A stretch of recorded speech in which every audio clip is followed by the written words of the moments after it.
Bonjour à tous et bienvenue dans cette quatrième vidéo. Comme la vidéo précédente, je vais vous filmer sur plusieurs jours.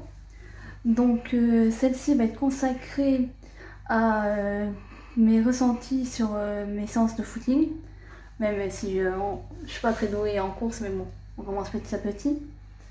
Donc aujourd'hui, on est le 3 février, mercredi. Donc on va commencer aujourd'hui par mon quatrième jour de footing et je vous donnerai les résultats à mon retour. Bisous.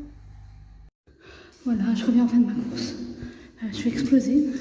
J'ai fait en tout 800 mètres en 4 fois. Donc une fois j'ai fait 220 mètres, une deuxième fois j'ai fait 140 mètres, la troisième fois j'ai fait 220 mètres et la dernière j'ai fait 150 mètres. Mais je vous confirmerai ça dans la vidéo ou dans le montage. Je pense que faire en plusieurs étapes de à peu près 200 mètres à chaque fois, c'est mieux. Et essayer à chaque fois que je vois que je fatigue, à me lancer au maximum. Mais je vous confirmerai ça dans la prochaine fois que j'irai courir. Voilà.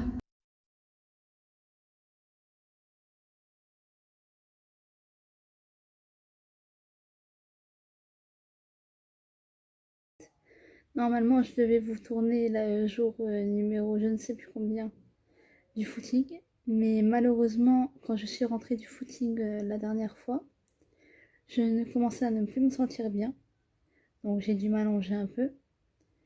Et je suis rentrée en crise d'épilepsie.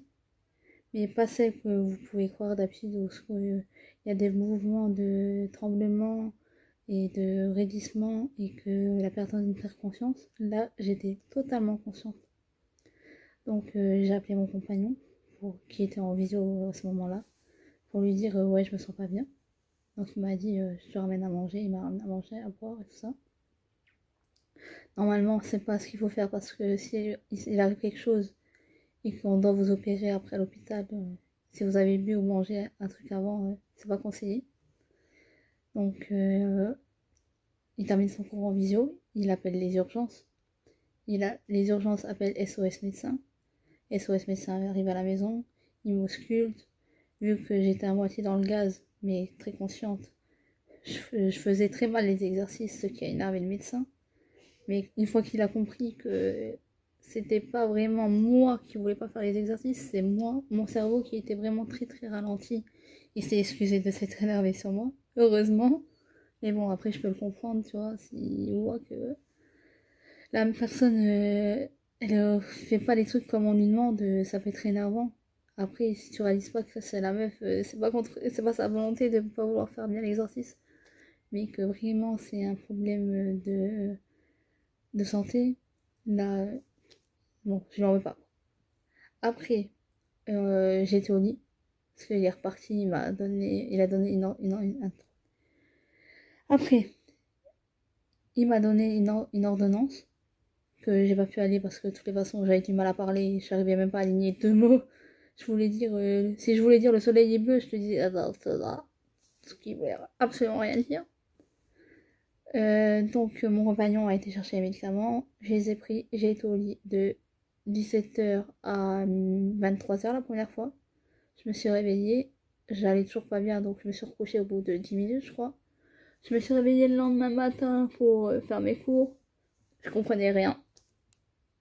Donc je restais là vraiment pour dire ouais, je suis en cours. Mais bon, au bout de 3 heures, je me suis dit ouais, je vais dormir parce que ça, c'est pas possible. Donc je suis retournée dormir un peu. Après, je me suis levée et j'ai été manger un petit truc. Après avoir été manger, on a été en course parce qu'on avait besoin de faire des courses. Et je me suis dit, c'est bon, ça va passer, c'est juste le temps que je me réveille bien et tout. Je pensais pas que j'étais encore en crise, parce que généralement, quand t'es en crise, t'es vraiment pas bien, tu peux pas bouger, tu peux pas parler, tu peux rien faire, quoi. Donc je me suis dit, ouais, non, c'est bon, c'est juste moi la fatigue, le temps que ça revienne. Donc, pendant les courses, je comprenais presque pas la moitié des choses que les gens me demandaient. Donc je me suis dit, ouais, c'est pas normal. Mais bon, je me suis mis encore ça sur le coup de la fatigue parce que j'avais pas beaucoup dormi. Bah, j'avais beaucoup dormi, mais sûrement très mal. Donc, bref, on revient des courses. On revient des courses au bout de 10-15 minutes, je dis à mon copain, mec, là, appelle les pompiers, je me sens vraiment pas bien. C'est pas possible, quoi. Je peux plus. Donc, d'abord, c'est moi qui appelle les pompiers parce qu'il me dit, bah, parle-toi parce que moi, je comprends, je ressens pas ce que toi tu ressens. Donc, appelle plutôt toi. Donc, j'appelle et tout. Mais la meuf au téléphone, elle me dit, vous articulez très mal.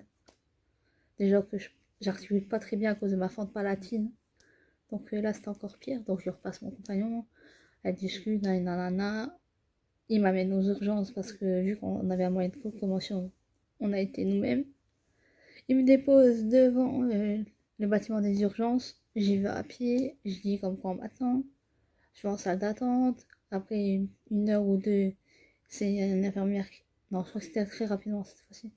Après, il y a une infirmière qui vient, elle me prend l'attention et tout ça. Elle me dit que ça va. Je retourne en salle d'attente. Au bout d'une heure, là, je crois, je revois un médecin. Je reviens en salle d'attente. Après, on me rappelle. On me met dans une salle. Je dois attendre pour qu'on me fasse ausculter. Après que l'auscultation elle est faite, on m'emmène enfin dans les urgences, mais là où ils s'occupent de tout le monde. Donc là, je commence à avoir des hallucinations, des trucs de malade. Il y avait une personne derrière moi, elle commence à parler et j'entendais des trucs, j'avais l'impression qu'elle parlait chinois. Donc je demande à quelqu'un qui passe, s'il vous plaît, vous pouvez juste me parler 2 secondes, c'est pas contre vous, c'est rien de méchant, c'est juste pour voir si c'est dans ma tête si, euh, ou si c'est vraiment vrai. Et elle commence à me parler et tout, elle aussi avec un accent bizarre, je fais désolé, mais je crois que je commence à avoir des hallucinations. Elle me fait ah bah non, j'ai pas d'accent, donc oui, ça se trouve, c'est vous. Je fais ok. Donc ça continue, ça continue. Au bout de, je pense, d'une heure ou deux. Après, la notion du temps, j'ai complètement perdu. Donc là, ça se trouve, je dis une heure, ça se trouve, ça faisait 3 heures, ça se trouve, ça faisait 5 minutes. Je redemande, je me fais agresser. Donc je me suis dit, laisse tomber, avoir quelqu'un d'autre. Je redemande à une deuxième personne. Je me fais agresser. Après, c'est ce que moi, j'ai vécu. Mais vu que j'avais des hallucinations, est-ce que c'est la réalité ou pas? J'en sais strictement rien. Enfin bref. Je demande à une troisième personne d'appeler un médecin. Parce que je me suis dit, c'est pour tomber sur une meuf qui va pas bien et que je vais demander un truc et tout ça et que je vais pas me faire agresser quoi. Elle m'agresse. Je suis un médecin donc qu'est-ce que tu veux? Ok, désolé. Donc je me dis, ouais, que j'entends une meuf qui tape au clavier et qui crie 10 fois la même chose en accélérant en plus. Elle me fait, non mais t'es folle, c'est dans ta tête, tu tiens complètement folle. Je fais, désolé, je commence à même à pleurer tellement que j'en pouvais plus. Je crois qu'il était 23h ou un truc comme ça. Donc, crois-moi que là, j'en pouvais plus du tout. Enfin, bref. Après, ils me mettent là vraiment dans une chambre toute seule. Où ils me mettent la perf et tout. Où il faut que je commence à m'endormir. Donc, je m'endors. Le lendemain, je me réveille tranquille. Et je crois que j'ai rien eu à manger si je m'en souviens bien. Même ma mémoire, elle commence à me faire défaut. Vu que je suis toujours, au moment où je vous parle, en crise. Après, il y a eu quoi? Il y a eu. Je voyais les gens quand ils venaient me parler. Des fois, quand ils repartaient, ils agissaient bizarrement. J'ai été faire un électroencéphalogramme. En fait, c'est une machine où ils mettent une patte d'abord. Ça, c'est pour favoriser la conductivité entre ton cerveau et la machine qui enregistre l'activité de ton cerveau. Et en sortant de cette machine, je vois la meuf qui me faisait le truc rigoler. Je fais, c'est bizarre, maintenant mon hallucination, je vous vois rigoler. Elle fait, ah, c'est marrant. Donc, pour moi, elle rigole parce que je lui dis qu'elle rigole, quoi, dans mon imagination. Bon, après, il y a une deuxième personne qui rigole. Et après, c'est tous ceux qui attendaient qui rigolent. Et au bout d'un moment, je les vois, ils se lèvent. Moi, je me dis, ça, c'est pas mon imagination. Encore mon imagination, elle peut faire une personne, 2 personnes. Mais toutes les personnes qui sont autour de moi, c'est pas possible. Donc je me lève, je fais calmez-vous, rasseyez-vous. Ça va vous allez aller bien, calmez-vous, calmez-vous. Je me suis dit, c'est quand même pas mon imagination qui leur fait faire des choses. Tant pour moi, c'était pas moi qui imaginais. C'était vraiment eux qui faisaient. Bah, c'est mon cerveau qui leur disait de faire des choses en fait. Donc c'était vraiment hyper chelou. Donc au bout d'un moment, il y a quelqu'un qui devait venir me rechercher qui monte et qui me fait non mais assis-toi. Je fais non mais les gens ils sont debout, c'est eux, ils s'en font pas bien, il faut les calmer, il faut les faire s'asseoir. Je fais non mais il y a personne debout, calme-toi, assis-toi, c'est une hallucination.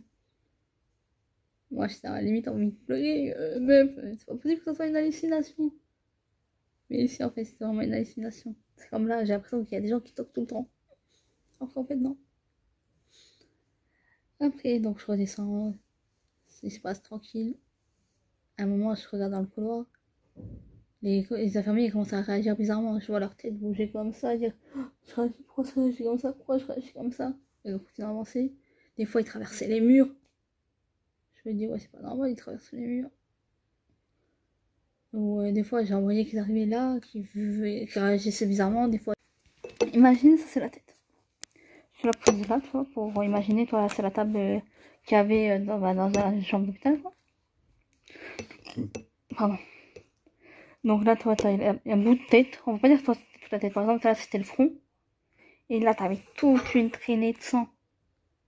Mais moi, je commence à me dire, ouais, non, c'est pas possible. Mais toi, ça, j'en ai eu 2-3 fois. Tu vois, ça, j'en ai eu 2-3 fois. Mais je crois le pire du pire de ces versions-là d'hallucination visuelle, le pire, c'est quand j'en ai une où il faisait encore comme ça, il traversait les murs, il bougeait, tout ça. Et à un moment, l'hallucination optique, l'hallucination visuelle ou hallucination optique, je crois que c'est la même chose, elle s'arrête. Du moins, j'ai l'impression qu'elle s'arrête. Donc, je me dis, ouais, c'est bon, ça s'arrête, c'est bon. Mais notamment, ils se mettent tous à rigoler. Moi, je me dis, il y a quoi de rigolo dans ça, tu vois? Et je commence à entendre, ouais, non, c'était une blague, ouais, ça a super bien marché, c'est trop marrant, nanana. Et moi, je suis là, oh, c'est marrant. J'ai l'impression d'être folle depuis le début, et vous trouvez ça marrant. Et il continue à rigoler, il continue à rigoler. Donc moi, à un moment, je me lève. Bah, d'abord, j'essaie d'enlever ma perf. Bon, là, ils m'ont enlevé depuis, mais j'essaie d'enlever ma perf. Et, et vu que j'y arrive pas, je me lève, et je dis, ouais, il faut quelqu'un qui vienne m'enlever la perf, il faut quelqu'un qui vienne m'enlever la perf, je m'en vais. Donc il y a un infirmier ou une infirmière, je sais plus, qui vient, et qui me dit, non, mais gardez la perf. C'est pas possible, là, il faut garder la perf. Je fais, bah non, vous venez de me dire que c'est une blague. Je suis pas restée là, vous foutez de ma gueule, en fait. Donc là, elle me dit, non, mais vous continuez à halluciner. Je fais, bah non, vous venez de me dire, vous foutez de moi. Mais non, non, restez-vous, vous hallucinez. Donc moi, je me suis dit, bon, ok, je me rassois, on va dire que c'est une hallucination. Et bon, c'est passé. Ou même une fois, en parlant de perf, j'avais ma perf encore super bien mise. Et j'avais l'impression que ma perf, elle s'était enlevée, ou que j'étais arrachée, que j'avais plein de sang sur la couverture, plein de sang sur le bras. Alors j'ai appelé quelqu'un, je me suis dit, ouais, il faut que j'appelle quelqu'un pour voir pourquoi, tu vois. Bah, au moins qu'il me la remette ou qu'il fasse quelque chose. J'appelle et tout, elle vient, je fais, par contre, ma perf, vous voyez? Elle fait, bah oui, c'est une perf. Je fais, mais non, mais vous voyez pas qu'elle s'est enlevée? Elle fait, non, non, elle est super bien, votre perf. Je fais, mais non, vous voyez pas qu'elle est enlevée? Donc je touche pour montrer comme quoi, là, dans la perf, il y a un dans la peau. Après, il y a un tuyau. Il y a un truc qui fait pour que ça tienne, pour que ça fasse passer goutte à goutte. Et après seulement, t'as la poche. Au cas où tu vois pas, c'est vrai. Une perche, je vais la mettre en photo à peu près. Une perf, pas une perche, pas une perf, je la mettrai en photo.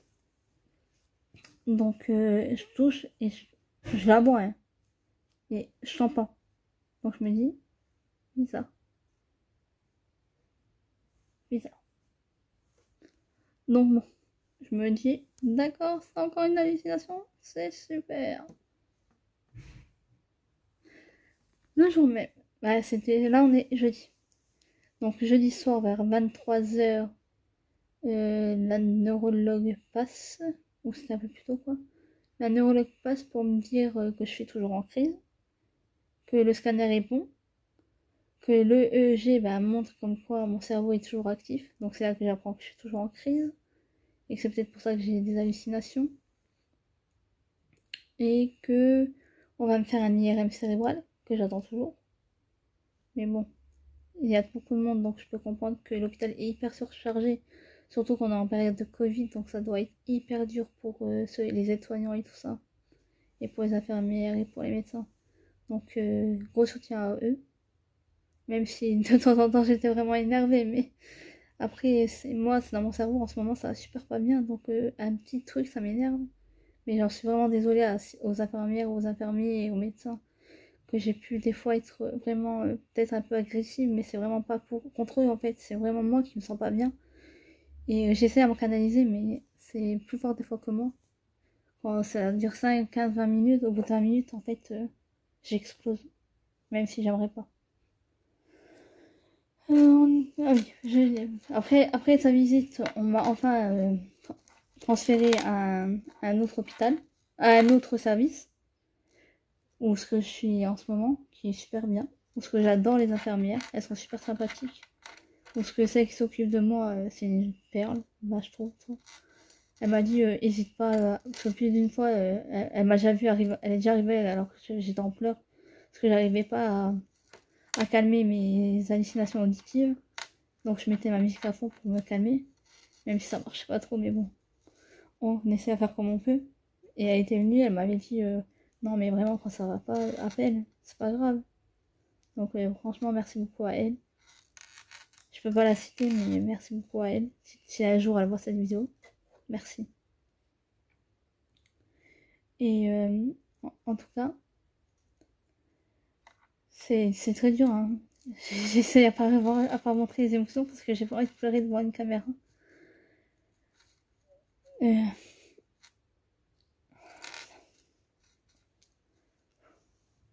Le service là, même si je sais pas si je vais être transférée ou si on va me garder là ou si je vais partir demain. Ça dépend des résultats de l'IRM cérébral, s'il est bon ou s'il est pas bon. Même si j'espère quand même qu'il va être bon parce que j'ai pas envie de rester là ou d'avoir un problème au cerveau encore pire que mes crises d'épilepsie.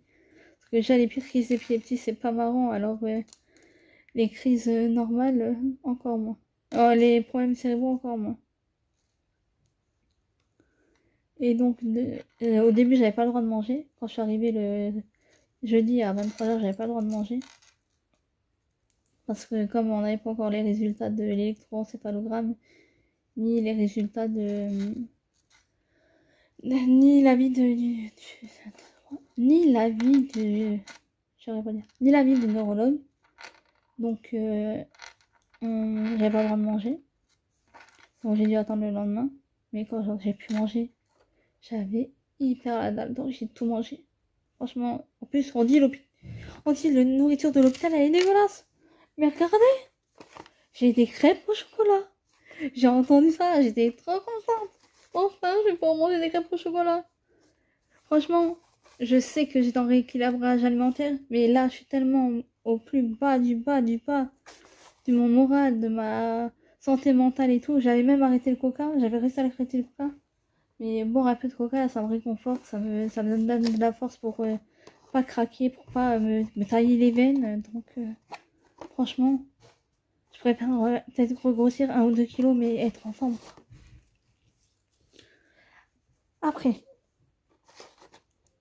à part ça, j'ai eu le soutien de ma famille. Donc, et grâce à eux, merci beaucoup. J'ai eu le soutien de ma meilleure amie qui... Je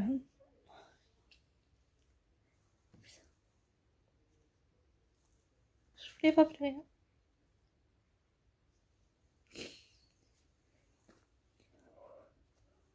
Qui a pu être là en visio.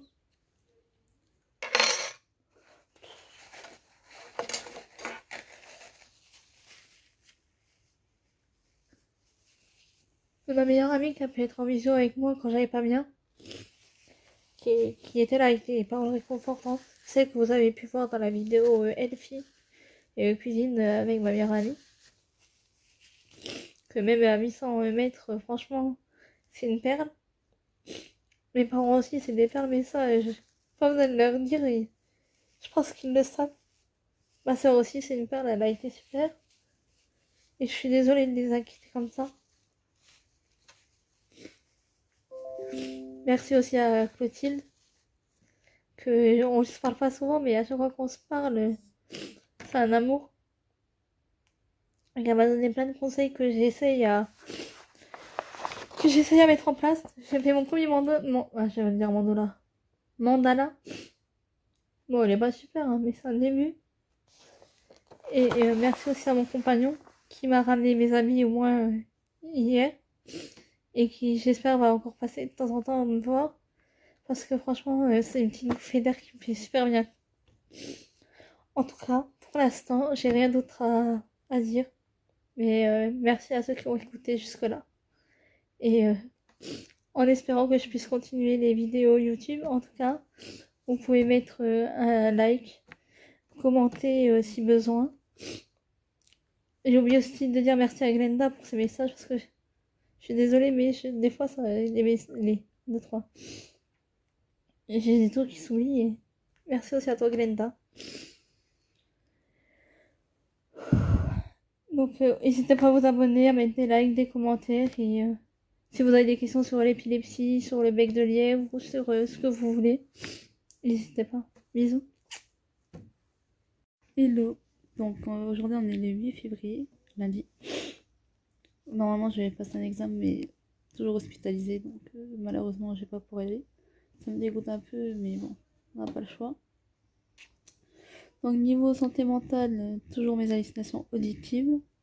Visuelles, il y en a beaucoup moins. Et il est beaucoup moins flippant, donc ça me soulage un peu.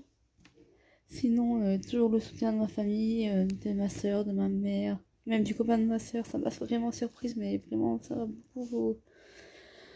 Enfin, ça m'a beaucoup ému, quoi, parce que il me connaît pas, on s'est jamais vu, parce que ça fait... Ils sont ensemble... J'ai vraiment des problèmes à parler. Ils sont ensemble depuis depuis que je suis ici, donc on s'est jamais vu en physique. Mais il a pris du temps pour moi, pour me rassurer, pour me dire ouais, t'inquiète pas, c'est pas grave si tu reprends du sport. Il m'a dit si tu reprends du sport, prends-le doucement, abuse pas, c'est pas grave si tu fais pas 800 mètres, 600 mètres, même si c'est 30 mètres, c'est pas grave, mais vraiment doucement, force pas. Donc ça a fait vraiment plaisir. Et quoi d'autre? Les infirmières, pourtant, je suis toujours pour l'instant, je suis toujours dans le même service. Elles sont toujours superbes. Hier, elles m'ont ramené un cachet pour m'endormir parce que je crois que sans elles, j'aurais eu très très très du mal à dormir. Donc je l'ai pris, au bout d'une demi-heure, je me suis endormie comme de la merde. J'ai toujours le nez qui coule, mais ça, c'est sous-jacent. J'ai été faire un IRM, mais c'était plutôt cool, à part que au bout de, je crois que 5 ou 10 minutes, vu que mes hallucinations auditives, elles étaient là, je n'en pouvais plus. Mais bon, je me suis dit, Morgane, c'est un examen, ils vont voir si ça va, qu'est-ce qui va pas dans ta tête, s'il y a quelque chose qui va pas par rapport au cerveau. Donc je me suis forcée à pas craquer. Parce qu'ils te donnent un truc pour au cas où ça va pas, t'appuies et à ce moment-là, ils te sortent. Mais je me suis dit, Morgane, il faut pas que tu fasses ça, il faut vraiment que tu tiennes le maximum. Donc j'ai tenu jusqu'au bout, même si je voulais craquer au moins 4 ou 5 fois. Sinon, en descendant avec l'infirmière et tout, elle m'a rassurée, elle m'a dit ouais, même s'il n'y a pas quelque chose à l'IRM, on va pas te laisser sortir, c'est encore des hallucinations. C'est vraiment une chose qui me faisait peur parce que elle a dit qu'elle pense. Après, c'est pas sûr, mais c'est vraiment ça, elle m'a rassurée parce que j'ai pas envie de sortir et continuer à avoir à avoir l'impression de voir des gens bizarres dans la rue et qui réagissent de façon très bizarre. Alors que moi, j'aurais l'impression d'être normale, quoi. Alors que maintenant, c'est pas les gens qui restent bizarres, c'est moi qui les vois bizarrement, mais que tout va bien, en fait. Donc, ça me fait très peur. à part ça, je pense que pour les 2 jours qu'ils ont passé depuis que j'ai pris tourner l'ancienne vidéo, je pense qu'il n'y a rien d'autre à dire. Je remercie toujours ma famille, et, le copain de ma soeur, Glenda, Amal, qui est toujours là. Franchement, merci aussi à toi. À la famille d'Amal, que j'ai vu aussi vite fait, et qui m'a soutenu et qui m'a dit t'inquiète pas, on sait que t'es une femme forte, donc ça va aller. Et à tous ceux qui m'ont envoyé des messages, aux gars de ma classe aussi. Parce que franchement, même si on se connaît pas beaucoup, de voir qu'ils m'encouragent à me soigner et pas penser aux études, même si dans ma tête il n'y a que ça. Je me dis, oui, j'ai un concours à passer, il faut que je l'ai, et j'ai pas le choix de pas le louper en fait. J'ai pas encore envie de louper une année, de devoir repasser encore une année, c'est pas dans mes objectifs en fait. J'ai lancé cette chaîne YouTube pour montrer que si on veut, on peut. Donc j'ai envie de montrer que je vais réussir à battre cette maladie, bah, du moins à régler les problèmes que j'ai en ce moment à cause de cette maladie qui me suivra toute ma vie. De toutes les façons, j'ai pas le choix. Et de montrer aussi que c'est pas parce qu'on est malade qu'on peut pas réussir. Le mot handicapé, j'ai pas envie me l'associe en fait. C'est juste une maladie qui me suit et qui même si elle m'handicape un peu, je surmonterai. Et puis voilà. À la prochaine quand j'aurai me sentirai le besoin de faire une vidéo. En tout cas, pour ceux qui regardent, merci. Parce que voir les vues et voir qu'il y a quand même des gens qui regardent, ça me rassure, non. Mais ça me dit que ça intéresse les gens. Alors, si vous voulez ou si vous voulez pas, c'est vraiment comme vous voulez. Je suis pas là pour avoir des likes ou quoi que ce soit. Donc, si vous voulez, vous mettez un like. Si vous voulez pas, vous en mettez pas. Si vous voulez vous abonner, si vous voulez vous abonnez pas, c'est pas un truc obligatoire. Aussi, je l'ai jamais dit, mais si vous vous abonnez, on active la cloche, toi-même tu connais. Et puis je crois que c'est tout. En tout cas, à la prochaine.